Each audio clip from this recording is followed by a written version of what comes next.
Noticentro 1, CMI. Buenas noches, empezamos Noticentro 1 CMI. Las siguientes son las noticias más importantes del mundo hoy. Francia despliega más de 46.000 policías y vehículos blindados para hacer frente a una nueva jornada de violentos disturbios nocturnos. Continúa la alerta por la ola de calor extremo que golpea a los Estados Unidos. El expresidente de Brasil, Jair Bolsonaro, fue inhabilitado por 8 años, señalado de abuso de poder. El oficialismo venezolano ratificó la inhabilitación política por 15 años de la líder opositora María Corina Machado. Con Claudia Palacios y Margarita Ortega. Continúa el caos en Francia. Las violentas protestas en el país por la muerte de un joven a manos de un policía dejan más de 900 personas detenidas. París, la capital, ha sido la más afectada, con numerosos incendios y daños en escuelas, comisarías y edificios públicos. Continúan las violentas protestas en Francia luego de que un policía matara a disparos a un joven de 17 años en Nanterre, a las afueras de la capital francesa. Algunos de estos disturbios tuvieron lugar en la Plaza Nelson Mandela, donde un grupo de manifestantes lanzó proyectiles contra la policía y varios vehículos fueron incendiados. La policía antidisturbios respondió con gases lacrimógenos con el objetivo de dispersar a la multitud. Los bomberos y la policía luchan para contener a los manifestantes y extinguir numerosos incendios que dañaron escuelas, comisarías, ayuntamientos y otros edificios públicos. En el centro de París, varias tiendas y escuelas fueron asaltadas. El presidente de Francia, Emmanuel Macron, volvió a convocar este viernes una unidad de crisis interministerial después de 3 días consecutivos de protestas en las calles del país. Et donc face à cela, je condamne avec la plus grande fermeté toutes celles et ceux qui utilisent cette situation et ce moment pour essayer de créer le désordre et d'attaquer nos institutions.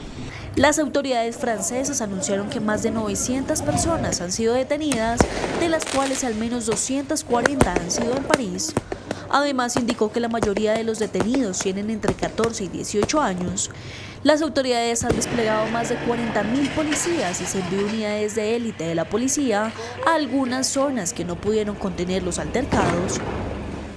Y fuertes críticas le han llovido al presidente francés Emmanuel Macron tras la difusión de un video en redes sociales en el que se ve al mandatario bailando y disfrutando durante un concierto del artista británico Elton John en París, en medio de las violentas protestas que se han generado por todo el país.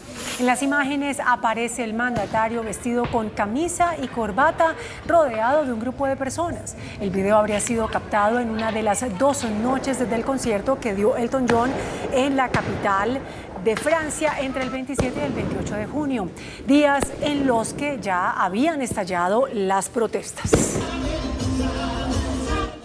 Una infernal ola de calor en el sur de Estados Unidos está llegando a su punto máximo, según los pronósticos, pero se está formando una nueva en el oeste del país, lo que pone a millones de personas bajo alerta justo antes del fin de semana feriado por la conmemoración de la independencia.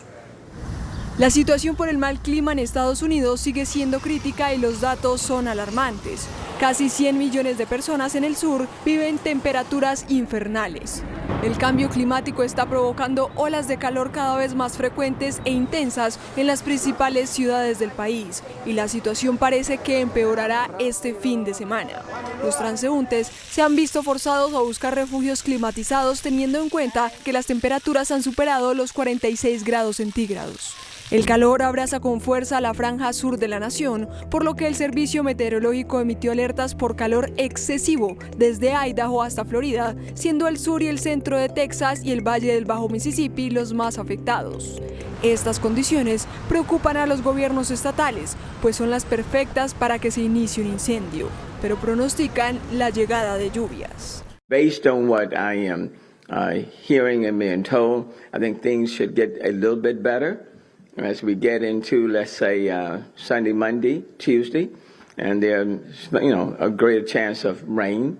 So I think it will be a little bit better. But, look, this is Houston, this is Texas. It's going to be hot. Se esperan tormentas eléctricas severas más peligrosas y áreas de fuertes lluvias durante el fin de semana festivo, trayendo no solo algo de alivio del calor, sino también el riesgo de tormentas dañinas y cortes de energía adicionales. En varios estados ya presentan retrasos en miles de vuelos por las primeras tormentas eléctricas que llegaron con ráfagas de 110 kilómetros por hora. Mientras estos estados casi se derriten por las altas e inusuales temperaturas, en el noreste del país la peligrosa calidad del aire y los cielos nublados persisten. En tanto, el humo de los incendios forestales de Canadá deja a más de 120 millones de personas bajo alertas de calidad del aire.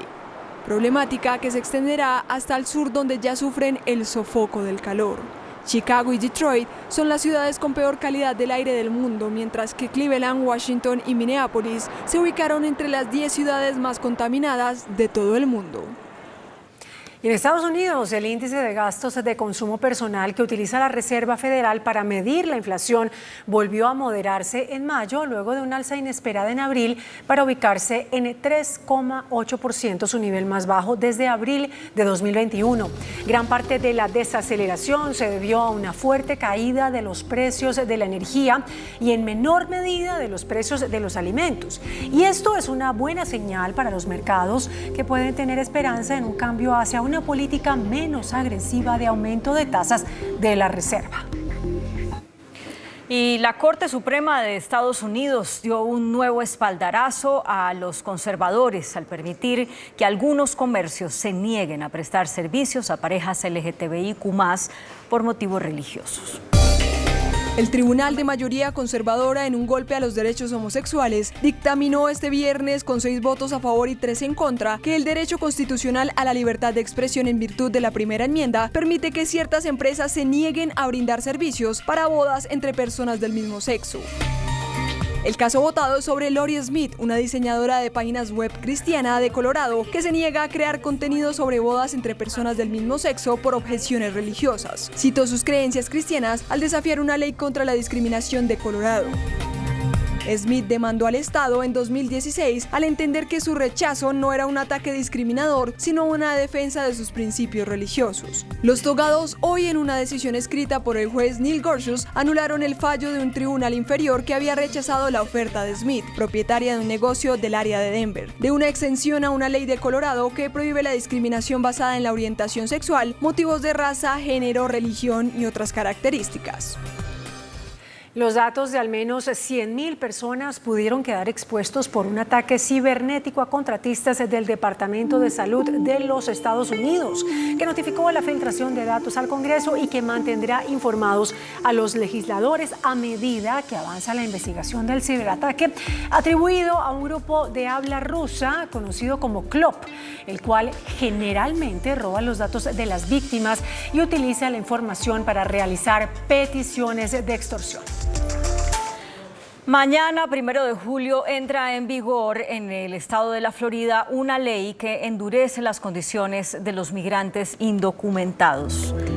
Según la medida, quien transporte a alguien que ingresó ilegalmente al país podría enfrentar una sentencia de 5 años de prisión o una multa de $5,000. La ley también exige a las empresas con al menos 25 empleados que verifiquen el estado migratorio de los trabajadores en una base de datos federal. Y además crea sanciones para empleadores que, a sabiendas de que las personas son indocumentadas, les den trabajo.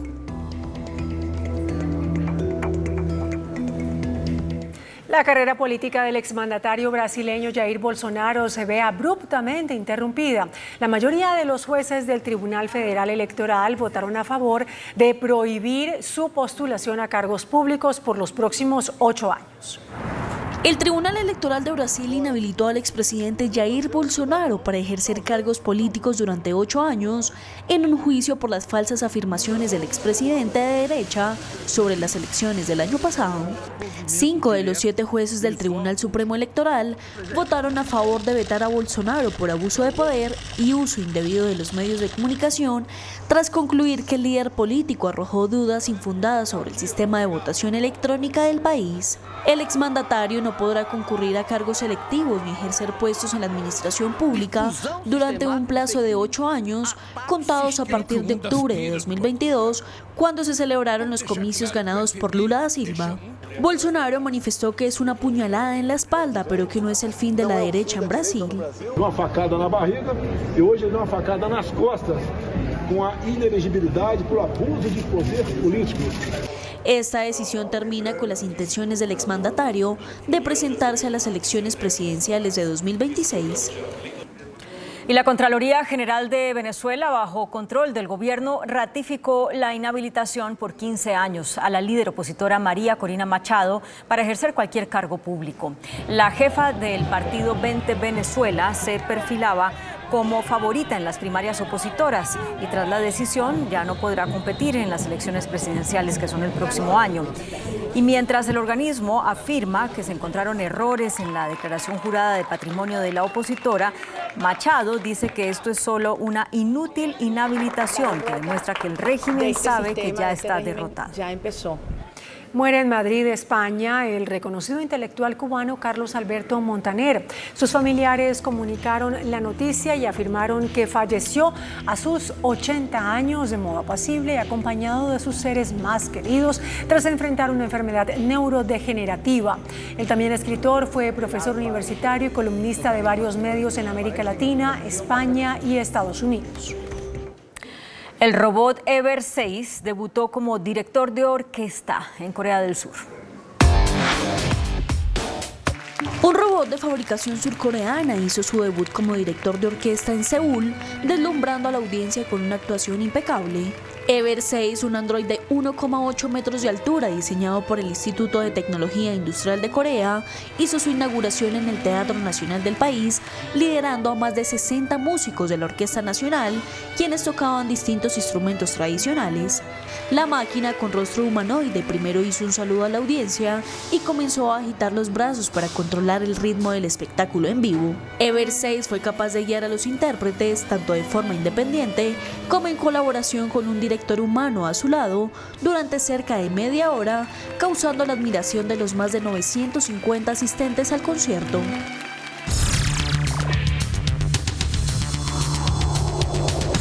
Muy buenas noches.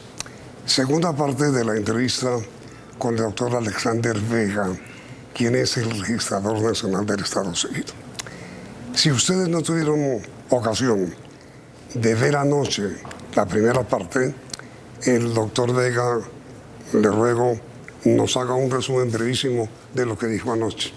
Perfecto. Ayer ya tuvimos la oportunidad de contarle a los televidentes y al pueblo colombiano que el día de ayer se iniciaron las inscripciones de candidatos para las elecciones territoriales, gobernadores, alcaldes, concejales, ediles y diputados, fecha que va entre el 29 de junio y el 29 de julio, y se profundizó la entrevista con base en el mapa de riesgo electoral de la policía, la Fiscalía, la Defensoría del Pueblo, la Procuraduría y la Registraduría, donde se señalan que hay 74 municipios en Colombia con riesgo electoral alto en 8 departamentos y que de esos 74 municipios, 4 alcaldes no han podido despachar dentro de sus municipios. A raíz de eso se cursó una carta al señor presidente de manera respetuosa, solicitándole no solo las garantías del orden público en estos municipios, sino que a su vez, teniendo en cuenta que los decretos del cese bilateral en la política de paz total, se incluyera sí o sí la condición a estos grupos al margen de la ley que están negociando con el gobierno, se incluyera la condición explícita de no interferir en el proceso electoral, ni a los ciudadanos, ni a los candidatos, ni a la operación logística de la registraduría. Dicho de otra manera, que el ELN concretamente no intervenga para nada en las elecciones. El ELN y ninguna organización que esté negociando con el gobierno. Ahora bien, doctor Alexander, las preguntas para hoy. Primero, ¿cuál es el censo electoral? Estamos hablando de 38.907.000 ciudadanos aptos para votar en las próximas elecciones de octubre, Yamil. 38.907.000 ciudadanos aptos para votar. ¿Cuántos hombres y cuántas mujeres? Tenemos para mujeres 19.995.000 y hombres 18.911.000. Mayoría mujeres. Mayoría mujeres. Y mira, ¿y cuántos nuevos electores? Nosotros siempre se maneja una cifra de primivotantes de que son los jóvenes de 18 años, cerca de 1.200.000 jóvenes que entran a este censo. Que van a votar por primera vez. Por primera vez. ¿En cuántas mesas de votación en toda Colombia? Cifra histórica, 120.000 mesas vamos a tener en toda Colombia, de las cuales son 5.607 puestos urbanos que vamos a tener y 7.311 puestos rurales. 120.000 mesas de votación en todo el país. En todo el país, en 12.918 puestos. 12.918. ¿Por qué dice usted que es cifra récord? Porque el histórico que había tenido la registraduría era cerca de 104.000 mesas. Estamos subiendo 16.000 mesas más, sobre todo en la parte rural donde los colombianos no tenían la oportunidad de votar porque el desplazamiento hasta la cabecera era muy difícil. Colombia, doctor Alexander, tiene 1.104 municipios. ¿En todos va a haber? Claro que sí, nosotros queremos hacer unas elecciones como las del año pasado, donde tuvimos mesas en todos los municipios de Colombia, en la zona rural. Por eso lo importante es garantizar el orden público. ¿Mesas de votación? 120.000 mesas. ¿Récord también? Récord también, pasamos de 104.000 a 120.000. ¿Puestos de votación? 12.918 puestos de votación en todo Colombia. El año pasado, en las elecciones pasadas, ¿cuántos? Sí, llegamos cerca a los 12.300 puestos de votación. También récord. También hemos incrementado. Para mí hay una política de mayor acceso al voto, abriendo puestos y mesas de votación. Jurados de votación. Teniendo en cuenta 120.000 mesas, proyectamos 800.000 jurados de votación. ¿Que tienen obligación de asistir? Claro que sí, y tenemos plan de capacitación para todos ellos y vamos a acudir a los que ya tengan experiencia en elecciones pasadas. ¿Quiénes han sido escogidos como jurados? La escogencia de los jurados obedece tanto a la postulación de los partidos políticos, también se acude a las empresas y de ahí sale una base de datos, cerca de 2-3 millones de ciudadanos que están postulados o por empresas, y de ahí nuestro software elige aleatoriamente 800.000 jurados que serán asignados de 3 por mesa y 3 suplentes. ¿Todos los jurados tienen obligación de asistir? De asistir, y obviamente también para las capacitaciones. Queremos que todos los jurados también se capaciten. A pesar de que tengan experiencia, vuelve el tema de la capacitación. ¿Quiénes van a ser los jurados? Postulados por los partidos políticos, empleados de las alcaldías, de las empresas, funcionarios. Empleados públicos. Fundamentalmente. Y obviamente también docentes. ¿Qué sanciones hay para quienes sean elegidos jurados y no asistan? Se tienen unas multas que la ejerce la Registraduría Nacional por cobro coactivo. Salarios mínimos, entre 1 y 10 salarios mínimos podemos poner. De multa, salarios mínimos mensuales. Realmente tenemos muchos jurados sancionados, pero al final asisten todos a las capacitaciones y obviamente el día de la elección. Pero en las elecciones pasadas, ¿cuántos dejaron de asistir para tener un cálculo? No, el dato, nosotros siempre nombramos, recuerde que cada mesa tendrá los 3 y se nombran unos suplentes. Siempre terminan asistiendo, nosotros hacemos un remanente cerca de 200.000 jurados, pero al final asisten en esta ocasión vamos a tener cerca de 800.000 jurados de votación. ¿Y los jurados que no puedan asistir por razones familiares, por emergencias, qué deben hacer? El Código Electoral vigente, el del año 86, permite unas causales de exoneración, temas médicos o un caso fortuito fuerza mayor, pero deberá informar a la registraduría por qué no hizo la comparecencia. ¿Cómo se explica, cómo se informa? Al jurado de votación se le notifica a través de correo electrónico y a través de su domicilio, todo por vía digital. No, pero ¿cómo debe la persona que fue elegida jurado comunicar a su puesto de votación que le corresponde que no puede asistir? Comunica a la registraduría municipal, donde está el municipio donde fue asignado, informa si no puede asistir y si recibió o no pudo por un tema posterior a la elección, debe justificar cuál fue. ¿Ante quién? Ante el registrador municipal. ¿Y si está aquí en Bogotá o en las grandes ciudades? Nosotros tenemos presencia en todos los municipios y ciudades de Colombia. Acá están las registradurías distritales. ¿Y cómo hace un jurado que tenga impedimento para asistir, para comunicarlo? Pues es que nosotros le notificamos que ha sido nombrado jurado. Si tiene un impedimento, lo puede manifestar. ¿Por el mismo correo? Correcto. Exacto. ¿Cuántos jurados titulares, principales y suplentes intervendrán? 800.000. Y ellos ya están... Sí, ya nosotros estamos haciendo la base de datos. Ahorita que abrimos las inscripciones de candidatos, cuando las cerremos le pedimos a los partidos políticos que están acreditados listas para que incluyan sus jurados de votación, y obviamente también acudimos a los funcionarios de empleados públicos de alcaldías, docentes y todas las instituciones públicas. ¿Y cuántos testigos habrá? Depende de la cantidad de número que postulen los partidos políticos. Los testigos son de postulación de los partidos políticos. Pueden haber 120.000 por partido, teniendo en cuenta las 120.000 mesas. Pero entonces, ¿cuántos partidos van a intervenir? En la actualidad, de acuerdo a lo que ha reconocido el Consejo Nacional Electoral, tenemos 35 partidos políticos reconocidos. 35. 35 partidos reconocidos. Tenga en cuenta que hay un factor. Antes de la sentencia del nuevo liberalismo existían 14. Después de la sentencia del nuevo liberalismo de la Corte Constitucional se ha ampliado un número de 35 partidos políticos reconocidos por el Consejo Nacional Electoral. ¿Y qué pasa, señor registrador, con los candidatos que no fueron inscritos por partidos, sino por firmas? Nosotros, la ley le permite a un ciudadano que si no quiere avalarse por un partido, se puede hacer por firmas. En la actualidad existen 1.200 grupos en todo Colombia recogiendo firmas para gobernaciones, alcaldías, diputados, concejales. Estas firmas pasan a revisión al Consejo Electoral. Si nosotros constatamos, se certifica, suscriben una póliza de garantía y seriedad y quedan como candidatos como un grupo significativo. En la actualidad hay 1.200 recogiendo firmas en todo el país. Mejor dicho, señor registrador, hay muchos más inscritos por firmas que por partidos. Totalmente. Pero muchísimos. El fenómeno es un fenómeno político que hay que estudiarse. Se está promoviendo más la inscripción de firmas de grupos independientes que los propios candidatos de partidos políticos. ¿Y eso en este momento? ¿Eso pasaba en Colombia? Pues la verdad, dentro del 2019 a lo que es hoy 2023, el incremento entre grupos de firmas ha incrementado cerca en un 80%. ¿80? 80%. No se va a barrer. Sí. Y entonces, señor registrador, ¿qué ha pasado con los partidos?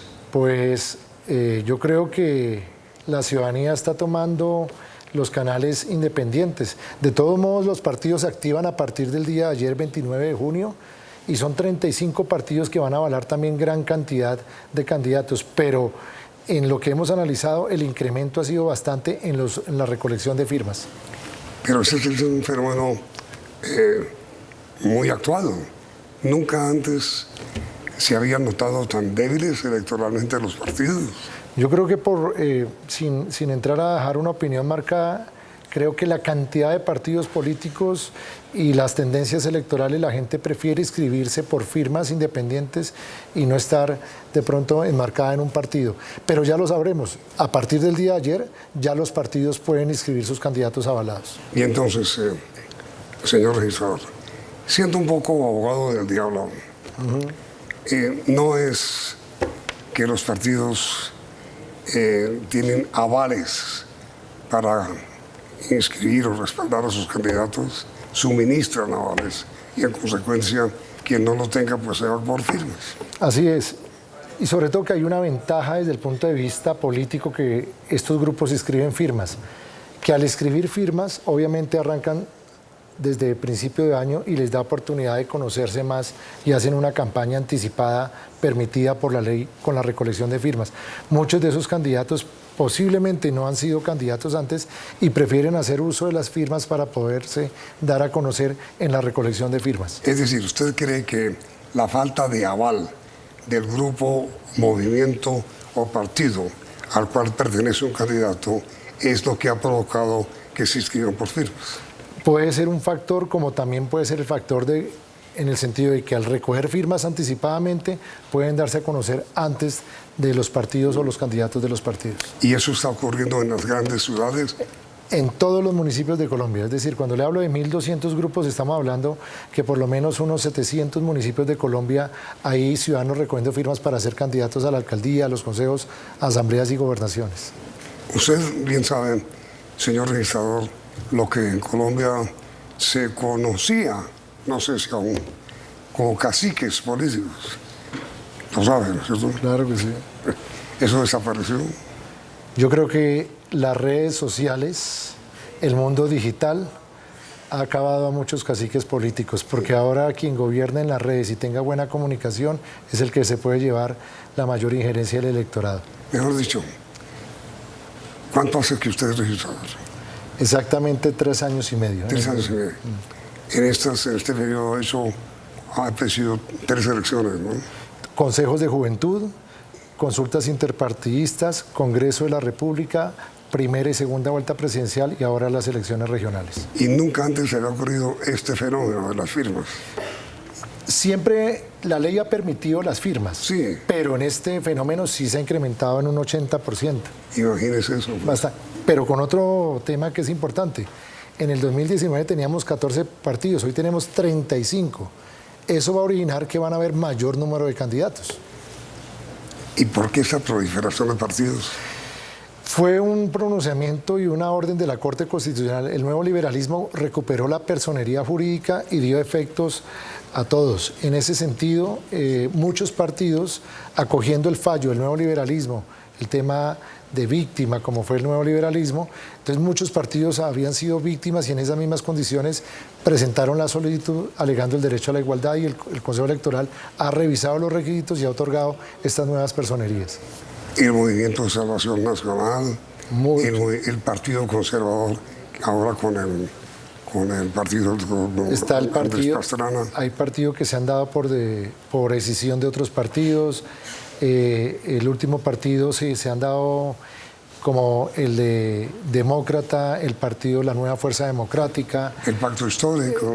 El Pacto Histórico era una coalición y se dividió en varios partidos. Obviamente el Pacto era una coalición y hay partidos como el Pacto, está igualmente... Partido Verde. Está el Partido Verde, no, el Partido Verde fue solo, pero ahí también está el Partido Comunista, también se dio el partido de la senadora Aida Bello, que también se obtuvo la personería, la Unión Patriótica, pero a raíz del fallo de la Corte del nuevo liberalismo, partidos antiguos han recuperado su personería jurídica. Después de comerciales, señor registrador, una recomendación que usted tenga que hacer a los nuevos electores, perdón, a todos los electores, ¿le parece?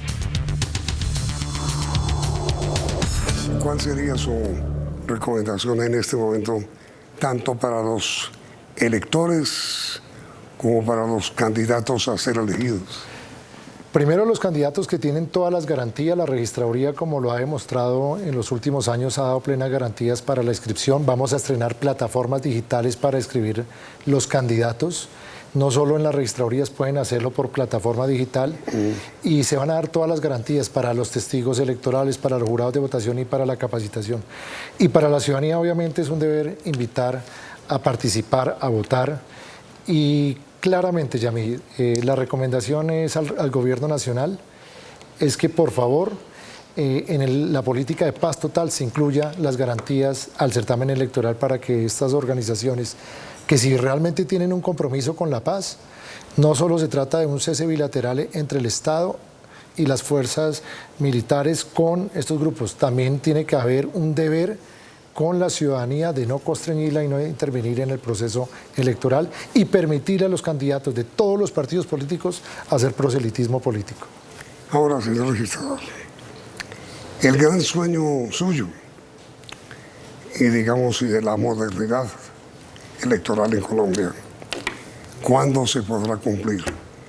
Y dejemos la edad de piedra para votar y podamos tener por fin un voto electrónico como los tienen todos los estados democráticos del mundo. Pues Yamil, para mí es satisfactorio decirle que la semana pasada, el 20 de junio, logramos sacar el código electoral. Esa es la gran, yo creo que es la gran herencia y el gran legado que le dejamos como registraduría a la ciudadanía.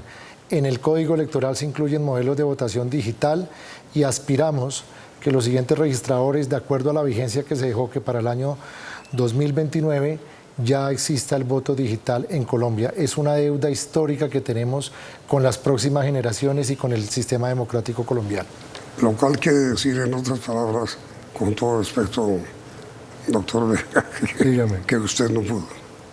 No, dejamos la ley. No, pero para las próximas elecciones no. No, lo que pasa es que para implementar el voto digital se necesitaba una ley. Sí, pero digo que no se aplica para el 29 de octubre. No, además es imposible aplicar una tecnología en menos de 4 meses.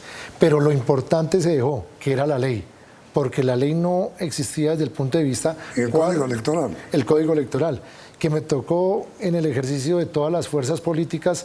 Recuerde que hubo un código que se aprobó en el gobierno Duque y por un error de forma se cayó en la Corte Constitucional. Sí. Llegó el presidente Gustavo Petro con apoyo del gobierno, presentamos el código y logramos sacarlo el 20 de junio. Es decir, nos tocó sacar 2 códigos electorales en 2 gobiernos distintos, con 2 oposiciones distintas, y fue un código electoral concertado con todas las fuerzas políticas en ambos gobiernos. Es el gran herencia que se le queda a las futuras generaciones. Es decir, las próximas elecciones, no las de octubre, sino las próximas del 3 de octubre, ya será con voto electrónico. Se iniciarán los pilotos, pero ya en la ley quedó el voto digital y el voto electrónico. O sea, habrá pilotos, no todo. Porque es que... ¿Cuándo son las elecciones? Las próximas elecciones estaremos hablando del 2026. De elegir Congreso. Congreso y presidente. Pero recuerde que siempre hay elecciones atípicas, algún alcalde que renuncia a una vacancia absoluta. Sí. Esas elecciones atípicas se pueden aplicar los pilotos. Una tecnología no se puede aplicar al 100% porque eso puede afectar obviamente la transición. Los ciudadanos hay que adecuarlos, la cultura digital, y lo que esperamos es que el código vaya avanzando y por fin se tenga en Colombia el voto electrónico mixto y el voto digital. Bueno, ahora hablemos un poquito de usted. Dígame. ¿Por qué estaba tan perdido? No, nosotros hemos hecho presencia institucional en todos los territorios. Pero por los medios de comunicación. Porque hay algo que es dentro del haber personal. Muchas veces uno puede dar declaraciones, dar información, muchas veces malinterpretada. Dentro de la política que hemos implementado es hablar con hechos. El proceso electoral presidencial fue exitoso, primera vuelta presidencial. Yo lo recuerdo a usted angustiado, dando el informe de las elecciones. Usted mandaba comerciales y nosotros mandábamos cada 5 minutos el boletín y en 50 minutos obtuvimos el 100% y usted estaba afanado. Eso hace parte de la tecnología. Pues hombre, mire, registrador, eran elecciones presidenciales. Nosotros en CNI informamos que Gustavo Petro había sido elegido presidente de la República a las 4:07. Y 7. Eso es así. Claro. Con grabación, 4:07. Claro. Usted aspira a dar los primeros resultados el 29 de octubre. ¿A qué horas? Las elecciones presidenciales tuvimos un récord, 50 minutos, y como usted bien lo dice, en el 7º boletín ya había... Sí, señor, cierto. Y usted, y eso fue las tecnologías que implementamos en la registraduría. Es que yo te hago un reconocimiento. CNI, por el sistema que aplicó, dio la gran noticia 7 minutos después de cerrada la última urna, a las 4:07. Pero le reconozco que a las 4:14, el doble del tiempo nuestro, ya no había que hacer. Sí, muchos medios me criticaron porque yo dije que antes de las 8 de la noche contrataron toda la parrilla y los dejé sin dar noticias de analistas políticos. Con la misma seriedad que dije en su momento antes de las 8 de la noche, teniendo en cuenta que estamos hablando de una elección distinta. Acá son 1.104 elecciones. Es que mire, a las 5 de la tarde ya nada que hacer. Por eso. Según ustedes. Pues, mea culpa. Ya estaba. Pero eso obedeció al plan de tecnología que aplicamos. Dejamos una registraduría del siglo XXI con todas las tecnologías. Y contestando su pregunta, ¿a qué horas? Le calculo que antes de las 11 de la noche tendremos el preconteo de todas las 1.104. 11 de la... ¿Y primer boletín? No, a las 4:05. Pero bueno, tenga en cuenta que es que son 1.104 municipios. ¿Cuándo termina su periodo? El 6 de diciembre. ¿Cuántos hombres y mujeres hay para aspirando a reemplazarlo? 134, de acuerdo a la información que se publicó en la página de la Corte Constitucional. Primero, ¿usted cómo hizo para ser elegido? A nosotros el registrador lo eligen los 3 presidentes de las Cortes, Corte Constitucional, Supremo y Consejo de Estado. Primero, ¿cómo se elige el registrador? Un concurso de méritos. Concurso que hay hoja de vida, examen, prueba escrita, yo obtuve el mayor puntaje, prueba psicotécnica y entrevista. ¿Ante quién? Ante los 3 presidentes de la Corte Constitucional, Corte Suprema y Consejo de Estado. En mi caso participamos 90 candidatos y obtuve la mayor puntuación después de la entrevista. ¿Y salió elegido? Y salimos elegidos. Bueno, porque entre 90 de su comienzo o de su escogencia a los 130 no hay mucha diferencia. No hay mucha diferencia, son 134 candidatos que se han presentado de acuerdo a la información que hay en la página de las Cortes y obviamente de acuerdo al cronograma dice que se designará el nuevo registrador en el mes de noviembre. Porque dentro de los que seguramente rechacen, pues habrá un número más o menos del 10% para quedar más o menos en lo mismo. Al final quedan 10, de acuerdo al cronograma, y como fue el concurso... ¿Quedan 10 menos? Quedan 10 candidatos que pasan a entrevista. De esos 134, son eliminatorias las etapas. No me diga eso. Sí, el examen es un examen de conocimientos muy duro en temas electorales, de identificación, registro civil, temas contencioso administrativos. Y son los aspirantes de hoy, quiero decir, son hombres y mujeres. Sí, claro, hombres y mujeres. Aspiramos, nosotros tenemos plena confianza que quien llegue a reemplazarnos seguirá con el proyecto de la registraduría del siglo XXI, porque es lo que le ha servido a la ciudadanía. Cédula digital, obviamente biometría facial para los estadios, para los bancos, para la ciudadanía, garantías en las elecciones, entonces, y el código electoral. Al registrador lo eligen las 3 cortes, ¿no? Los 3 presidentes de las 3 cortes, en concurso de méritos. ¿Quiénes están aspirando? De lo que pude ver, están los exmagistrados del Consejo Electoral anterior que me acompañaron ahí. ¿Quiénes son? Ahí hay 7 exmagistrados que me acompañaron como registrador, que fueron los que El registrador lo eligen las Cortes, pero lo posesiona el Consejo Electoral. Y de ese Consejo Electoral que me posesionó hay 7 exmagistrados. ¿Son quiénes? Está el doctor Pedro Felipe Gutiérrez, está la doctora Doris Ruth Méndez, 2, está el doctor Luis Guillermo Pérez, 3, está el doctor Virgilio Almanza, 4, está el doctor César Abreu, 5, está el doctor, ¿qué otro me falta? El doctor Polanía, Polanía, y qué otro que recuerde que se escribió que no me vaya. No, espera. Hernán Penagos. Espera, entonces. Sí, y está. Y está el doctor Hernán Penagos también. Uno de ellos cree usted será su sucesor. Cualquiera de los 134 puede ser. ¿De los 134? Claro, todos tienen capacidad y profesionalismo. Hay que esperar las pruebas eliminatorias. Pues doctor Vega, muchísimas gracias por aceptar esta invitación. Ha sido muy, muy amable. Gracias, Yamil. Y gracias también por su gestión como registrados. A ustedes y a los medios de comunicación. Muy amable. Y a ustedes, señores televidentes, muchas gracias por la sintonía y los invitamos a que continúen aquí en Noticentro 1.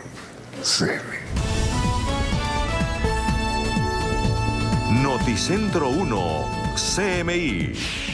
El crimen se tomó al país, denuncia la procuradora Margarita Cabello.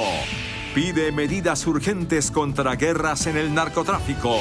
Desempleo no baja ni crece. Se mantiene en 10.5%. 2.600.000 personas sin trabajo.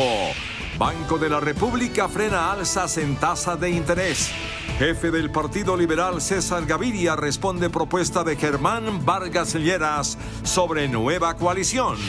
Esta noche termina en Bogotá prohibición de parrilleros en motos. Absolución a Luz Mari Guerrero en escándalo Panama Papers.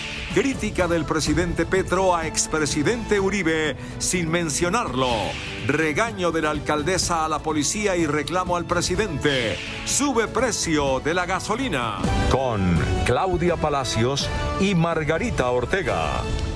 Iniciamos nuestra segunda hora de noticias. La Procuradora General Margarita Cabello hizo una dura advertencia a las autoridades por el aumento de los hechos de violencia en diferentes regiones del país. Aseguró que la criminalidad se está tomando a Colombia. Tras una nueva masacre en el área metropolitana de Barranquilla, la séptima en lo que va del año, y las voces de alerta sobre la creciente inseguridad en esta capital, al clausurar el encuentro de personeros de ciudades capitales, la procuradora aseguró que hay un problema nacional de seguridad ciudadana promovido por narcos. La criminalidad se está tomando a este país y la seguridad nacional tiene que asumir su responsabilidad frente a esta expresión que acabo de manifestar. Advirtió sobre el peligro de volver a la violencia del pasado.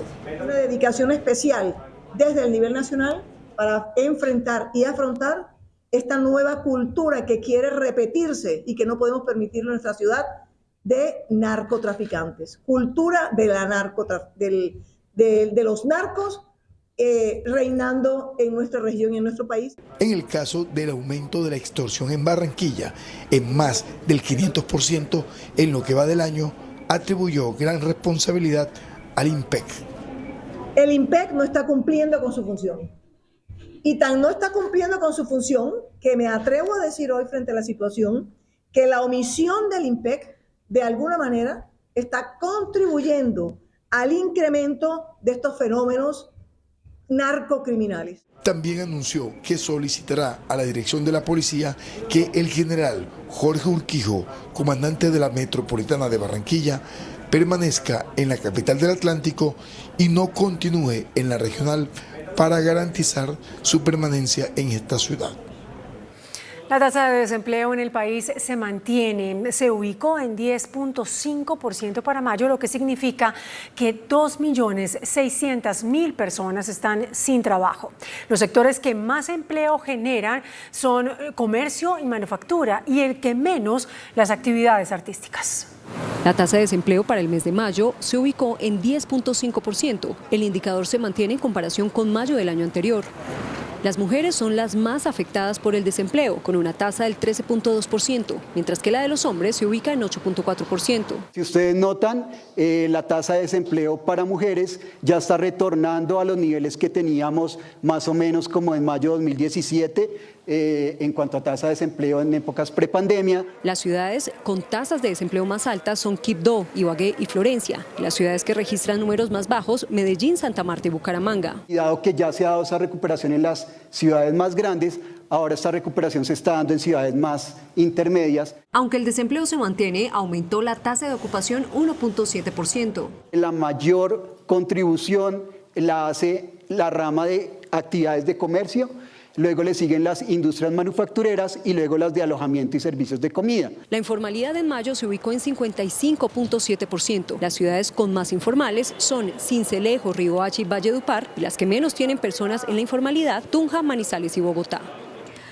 Por unanimidad, la Junta Directiva del Banco de la República decidió mantener estables las tasas de interés en 13,25%. Después de cerca de 2 años, el Banco de la República decidió hacer una pausa en su política monetaria y mantuvo las tasas de interés en 13,25%. Según la Junta Directiva del Banco Emisor, la inflación está cediendo y las expectativas apuntan a que se mantendrá una corrección para el segundo semestre del año. Tenemos ya una tasa de política monetaria contractiva. Esa tasa de política contractiva va a ayudar a que la inflación converja hacia la meta. El gerente señaló que las tasas de interés ya están por encima de la inflación, hoy en niveles del 12,5%. El grupo de alimentos de gran peso en el índice baja gradualmente. Y en la medida en que la inflación siga bajando, en la medida en que las expectativas de inflación también sigan bajando, va a ser posible en algún momento tener tasas de interés más bajas que también puedan ser contractivas. El gerente del emisor sostiene que se mantendrá un monitoreo permanente, ya que aún prevalecen los riesgos como el fenómeno del Niño.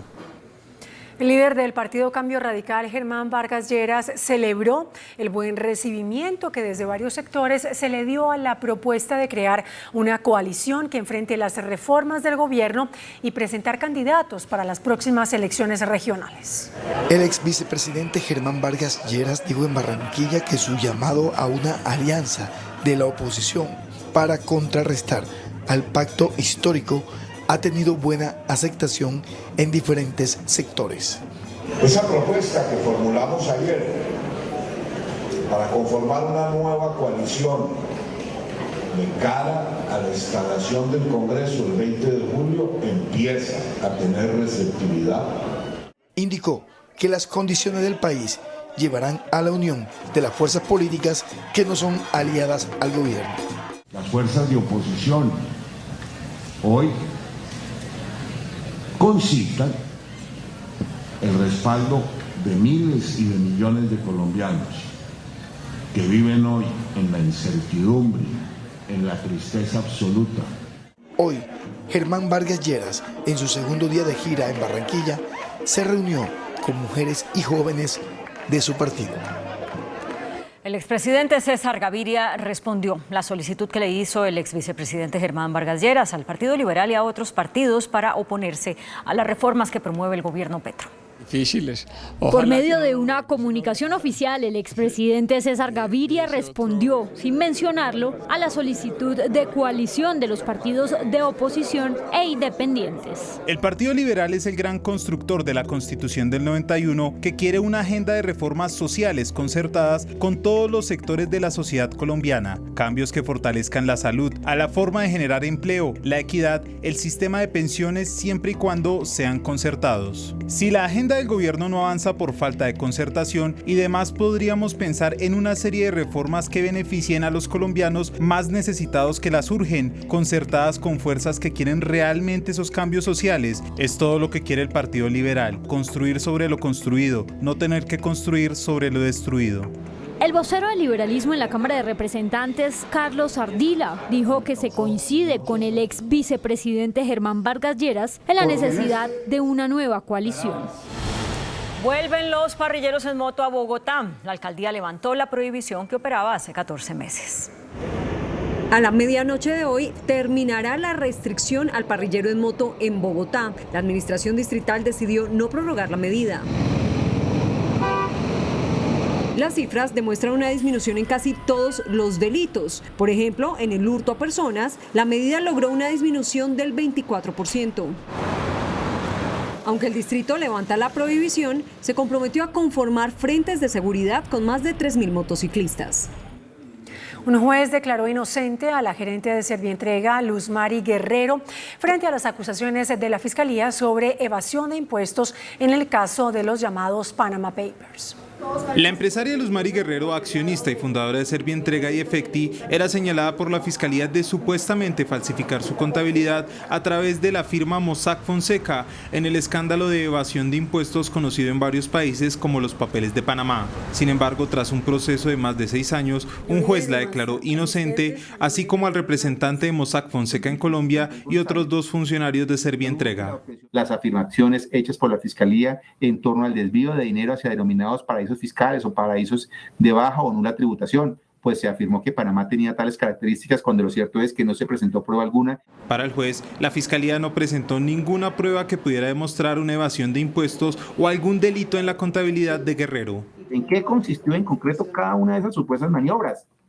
Pues si bien se refirió en términos generales a la presentación de asientos contables o facturas, entre otros, no se indicó puntualmente con meridiana claridad las circunstancias modales de tales hechos, ni la participación en concreto de los acusados. Incluso el juez pidió indagar el papel de los investigadores contables de la Fiscalía, pues consideró que se habría manipulado e interpretado irregularmente varios documentos para comprometer a Guerrero. Resulta bastante preocupante y alarmante para la sociedad colombiana, pues en un modelo democrático de derecho como el nuestro, no resulta admisible bajo ninguna circunstancia que el proceso penal se fundamente exclusivamente en actividades ilícitas de hackeo, obtención de información sin control judicial, algunos peritos investigadores plagiando conclusiones o copiando afirmaciones, menos la implantación de evidencia a posteriori como ha quedado demostrado. El fallo del juez fue apelado por la Fiscalía y será revisado por el Tribunal de Bogotá. La Jurisdicción Especial para la Paz no aceptó el sometimiento del ex senador y ex embajador Jorge Bisbal Martelo. El expresidente de Fedegan, Jorge Bisbal, había tocado las puertas de la JEP para recibir beneficios por su condena por 9 años de prisión por nexos con paramilitares, pero para el tribunal no aportó verdad. En la misma condición rechazada por la JEP quedó Sor Teresa Gómez, condenada por despojar tierras para los hermanos Castaño. A quienes sí aceptó la jurisdicción fue a los hermanos Jaime Alberto y Francisco Angulo Osorio, condenados a 30 años de cárcel por el asesinato del defensor de derechos humanos Jesús María Valle en 1998. Aunque la JEP no les concedió la libertad, espera que con su sometimiento se esclarezcan las masacres del Aro y La Granja, en las que fueron asesinadas 17 y 5 personas respectivamente. La Corte Internacional de Justicia anunció que el próximo 13 de julio divulgará el fallo en la última demanda iniciada por Nicaragua en contra de Colombia, reclamando el reconocimiento de la plataforma continental extendida. Managua alega que a raíz del fallo de 2012 que le reconoció una zona económica exclusiva de 200 millas, ahora tiene derecho a una plataforma continental extendida, es decir, derecho sobre el lecho y el subsuelo de las áreas submarinas que se extienden más allá de esas 200 millas, explicó a Noticentro 1 CMI el exagente de Colombia en La Haya, Carlos Gustavo Arrieta. No es el agua, es el suelo y el subsuelo del lecho marítimo. Bien, que de resultar airosa le daría derecho a los recursos económicos que se encuentran en la zona. Colombia ha respondido que Nicaragua no posee dicha plataforma continental. Colombia se ha opuesto, diciendo primero que esa plataforma continental extendida técnicamente no existe. Y ha dicho también que los derechos de Colombia priman en esa zona. Si la Corte le diera la razón a Nicaragua, algunos creen que la jurisdicción nicaragüense se extendería hasta cerca de Cartagena. Yo creo que llegaría hasta el borde de unas 350 millas de la costa nicaragüense, pero no, de todas maneras, eso no es cerca de Colombia. El exprocurador Carlos Gustavo Arrieta, que fue agente de Colombia ante la Corte Internacional de Justicia, tiene confianza en que Colombia ganará este pleito. Creo que en este caso, pues, yo particularmente me siento optimista. Pero obviamente yo ya no soy el agente, yo no puedo decirle nada. Esta es la opinión de un particular. Este es el último pleito que Colombia tiene ante la Corte Internacional de Justicia, de la que ya no hace parte, y por lo tanto en el futuro no tendrá jurisdicción para juzgar ningún reclamo contra el Estado colombiano. Los cancilleres de Colombia y Venezuela instalaron hoy en Bogotá la Comisión de Vecindad e Integración entre ambos países, que en concepto de los gobiernos de Bogotá y Caracas marca un hito histórico después de la ruptura de relaciones hace 4 años. Los ministros de Relaciones Exteriores de Colombia, Álvaro Leiva Durán, y de Venezuela, Iván Gil, explicaron hoy en la sede de la Cancillería en Bogotá que con este mecanismo se establece la instancia de nivel político encargada de impulsar y coordinar la cooperación e integración entre los dos países, prestando especial atención al desarrollo de las zonas de frontera. El canciller Leiva maldijo la hora en que se rompieron las relaciones de Colombia y Venezuela. Maldito el día que sucedió lo que nunca ha debido acontecer. El canciller de Venezuela dijo que su país ayudará a Colombia a buscar cuerpos de personas asesinadas por paramilitares en la frontera. Para los trabajos y las investigaciones sobre las personas presuntamente desaparecidas en la frontera, que sabemos es un capítulo importante que debe ser resuelto a la brevedad. Los dos cancilleres aseguraron que esta reunificación es un ejemplo para el mundo. Desde La Guajira, el presidente Gustavo Petro criticó al expresidente Álvaro Uribe sin mencionarlo. Informe de nuestro enviado especial, Gerardo Aristizábal. Las críticas del presidente Gustavo Petro contra el expresidente Álvaro Uribe, sin mencionarlo, eso sí, se dan a raíz de las confesiones que hicieron militares en el municipio antioqueño de Dabeiba, donde dijeron cómo vestían de camuflado a jóvenes campesinos y a personas indigentes para hacerlas pasar por guerrilleros, en lo que se conoce como falsos positivos. A los hijos del ejército de Bolívar, a dispararle a 6.402 jovencitos y jovencitas inocentes por un pollo, por un permiso, por una medalla, por un decreto que premiaba la muerte y que firmó un hombre de civil y de corbata en un gobierno que dijo que esa era la seguridad. Jamás se puede llamar seguridad el disparo contra el pueblo. Estas críticas contra el exmandatario Álvaro Uribe fueron pronunciadas desde el municipio guajiro de Manaure, donde el presidente Gustavo Petro posesionó a la vicepresidenta Francia Márquez como ministra de la Igualdad y la Equidad. Desde hoy, Colombia cuenta con 19 ministerios, un ministerio de inclusión social muy poderoso en el presupuesto nacional y que tendrá varias entidades adscritas a esa dependencia, por ejemplo, el Instituto Colombiano de Bienestar Familiar. El presidente Gustavo Petro continuará con todo su gabinete hasta este sábado ejerciendo. Regresará a Bogotá el próximo domingo.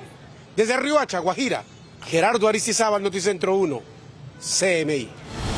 Regaño y reclamo de la alcaldesa de Bogotá al presidente Gustavo Petro y a la cúpula de la policía. La mandataria responsabilizó al gobierno central de la inseguridad que vive la ciudad. Y le hablo directamente al señor presidente de la República. La alcaldesa de Bogotá, Claudia López, hoy en la Plaza de Bolívar, responsabilizó al presidente Gustavo Petro por la inseguridad que está azotando a la capital. Apreciado presidente, estamos asediados por el atraco, por el robo. Lo que ocurrió ayer en la ciudad de Bogotá, en plena carrera séptima con calle 100, al lado de las instalaciones de la fuerza pública. Que se tome más de 15 minutos para llegar a un atraco. Que un par de delincuentes puedan ponerse de ruana a la carrera séptima de Bogotá es simplemente inadmisible. En medio de un regaño al director de la Policía Nacional, el general William René Salamanca, le exigió también al presidente Petro que le devuelva 1.500 policías que, dice ella, la alcaldía formó. Le solicito que nos devuelva los 1.500 policías por los que pagamos con nuestros bolsillos. No es ningún favor generoso. Es un mínimo acto honrado con los impuestos de los bogotanos que pagaron su formación para que se quedaran cuidando a la ciudad, no para que se los llevaran a otros lugares del país a las pocas semanas. Exaltó que el presidente debe tomarse en serio la seguridad de Bogotá. Por su parte, la nueva comandante de la Policía de Bogotá le respondió a la alcaldesa las críticas que hizo. En medio de la ceremonia de transmisión de mando como nueva comandante de la Policía de Bogotá, la brigadier general Sandra Hernández le respondió a la alcaldesa de Bogotá, Claudia López. Yo recibo las palabras de la alcaldesa con un mayor compromiso del que ya había generado desde que recibí la metropolitana de Bogotá, y es trabajar por la seguridad de Bogotá. Desmintió a la mandataria diciendo que no han salido policías de Bogotá. A la metropolitana no se le ha quitado policía, el tema es que hay un alto nivel de rotación, así como ingresa un número importante de policías, también hay otro que sale. Ante la presunta demora en la llegada de policías ayer a la carrera séptima en medio de un robo, respondió: vamos a corregir al interior de la policía las actuaciones en el tiempo de respuesta. Reveló una preocupante cifra de cámaras de seguridad que están dañadas. Entre 600 700 cámaras pueden estar para mantenimiento, para renovación. La general Hernández recibe 24.000 millones de pesos en capacidades operativas. Con nuevos videos y carteles, la policía está tras la pista de los dos asaltantes que protagonizaron un violento robo en el norte de Bogotá. Se conocieron nuevos videos de un asalto de película cometido el día de ayer sobre la carrera séptima en el norte de Bogotá. Se publicó un cartel para dar con los responsables del hecho. En esta foto se ve a los dos hombres, quienes habrían intentado robar primero una moto y luego robaron un taxi, dejándolo abandonado cuadras más adelante. Lo de ayer, inaceptable aquí en Bogotá. No vamos a tolerar ningún espacio para la criminalidad. A esta ciudad la vamos a proteger absolutamente todos, con la policía a la cabeza. Han pasado más de 30 horas desde que se cometió el robo y la policía no ha capturado a las dos personas. La Corte Suprema de Justicia presentó cargos en contra del ex senador Arturo Char por presuntamente promover una estructura ilegal de compra de votos. Char se acogió a su derecho a guardar silencio y aseguró que demostrará que todo el proceso parte de las mentiras de la ex senadora Aida Merlano. Después de varios aplazamientos, la Sala de Instrucción de la Corte pudo practicar la diligencia de indagatoria al ex senador Arturo Char. La Corte le imputó al investigado los delitos de concierto para delinquir agravado y corrupción al sufragante. Según la Corte, las pruebas recaudadas muestran que supuestamente promovió una estructura ilegal de compra de votos en el marco de las elecciones al Congreso celebradas el 11 de marzo de 2018. Fuentes del proceso advierten que dicha estructura estuvo presuntamente conformada por Aida Merlano, Julio Gerlain, Lilibet Ginás, Alex Char y Arturo Char para comprar votos en esas legislativas. Hay por lo menos 4 testimonios, entre ellos el de la ex senadora Merlano y los de varios colaboradores de su campaña, que advierten que Arturo Char visitó la sede de la Casa Blanca, donde se compraban votos, entre octubre y diciembre de 2018, con el propósito de concretar la alianza criminal. Durante la diligencia, Char se acogió a su derecho a guardar silencio y anunció en un comunicado que demostrará objetivamente las mentiras que bajo la gravedad del juramento ha expresado la señora Aida Merlano Rebolledo y sobre las cuales se ha estructurado el proceso. Esta noche el gobierno autorizó una alza de 600 pesos en el precio del galón de gasolina. De acuerdo con la resolución del Ministerio de Minas y Energía, el precio de la gasolina en el promedio nacional subió de 12.364 a 12.964 pesos el galón, lo que representa una alza de 600 pesos para el mes de julio. Para el caso de Bogotá, la tarifa pasa de 12.773 a 13.373 pesos, siendo una de las ciudades con la gasolina más cara del país. El gobierno señala que la medida responde al compromiso de reducción del déficit del Fondo de Precios de los Combustibles. El precio del diésel o ACPM se mantiene congelado. La calificadora Fitch Ratings mantuvo las notas crediticias de la economía colombiana con perspectiva estable. La agencia de riesgo resaltó la buena trayectoria del país en términos de estabilidad macroeconómica y financiera, la independencia del Banco Central y el régimen de inflación objetivo, además de la libre flotación de la tasa de cambio. Precisamente, al finalizar la Junta Directiva del Banco de la República, el ministro de Hacienda Ricardo Bonilla sostuvo que se mantiene una política responsable. Tenemos que ser cautos y previsibles en términos de que hoy la tendencia nos dice que los precios van a seguir bajando. El funcionario afirmó que la decisión de la calificadora es positiva si se tiene en cuenta que la incertidumbre aún se mantiene en los mercados. El escenario de incertidumbre internacional continúa siendo válido y que ese es un escenario que está contemplado dentro de las expectativas colombianas. Finalmente anunció el pago de 8,6 billones de pesos al Fondo de Estabilización de Precios de los Combustibles. 600.000 estudiantes recibirán el plan de alimentación escolar en vacaciones. El anuncio lo hizo este viernes el Gobierno Nacional desde La Guajira. El Gobierno Nacional lanzó el programa PAE+, con el que busca llevar alimentación escolar a más de 600.000 niños y niñas durante el periodo de vacaciones. Mercados, canastas llamamos nosotros para preparar en casa con los requerimientos básicos que los niños tienen. Con la estrategia se priorizarán 109 municipios en 17 departamentos que presentan índices altos de desnutrición, como La Guajira, el Amazonas, Chocó, Guainía, Nariño, Putumayo, Vaupés y Bichada. En algunos lugares del país, desafortunadamente, quizás lo único que reciben el niño y la niña en el día es inclusive lo que está allí disponible, un almuerzo caliente o un complemento. Ante el riesgo de suspensión del PAE en La Guajira, el gobierno confirmó que ya hay 27.000 millones de pesos para garantizar el programa hasta diciembre. El índice de capitalización de la bolsa, que mide el comportamiento de las 25 principales acciones, cerró al alza. El índice selectivo MSCI Colcap de la Bolsa de Valores de Colombia subió 0,24%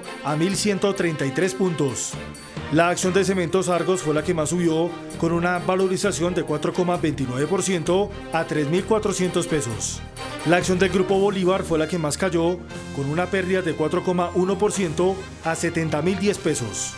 La acción más negociada de la jornada fue la de Preferencial Bancolombia, al movilizar más de 17.000 millones de pesos, con una variación positiva de 0,94% a 27.990 pesos. El dólar cerró a la baja. Indicadores económicos en Noticentro 1 CMI. La tasa representativa del mercado que regirá hasta el próximo martes será de 4.177 pesos con 58 centavos. Los profesionales del cambio compran la divisa en promedio en 4.010 pesos y la venden en 4.100 pesos. Un euro cuesta 4.539 pesos con 50 centavos. La libra de café en Nueva York se cotizó a $1.61. El azúcar se transó en 22,80 centavos de dólar la libra. El barril de petróleo WTI se cotizó en $70.45. La referencia Brent para Colombia se cotizó en $75.19. Una acción de Ecopetrol cuesta 2.140 pesos. Hasta aquí Noticentro 1 CMI.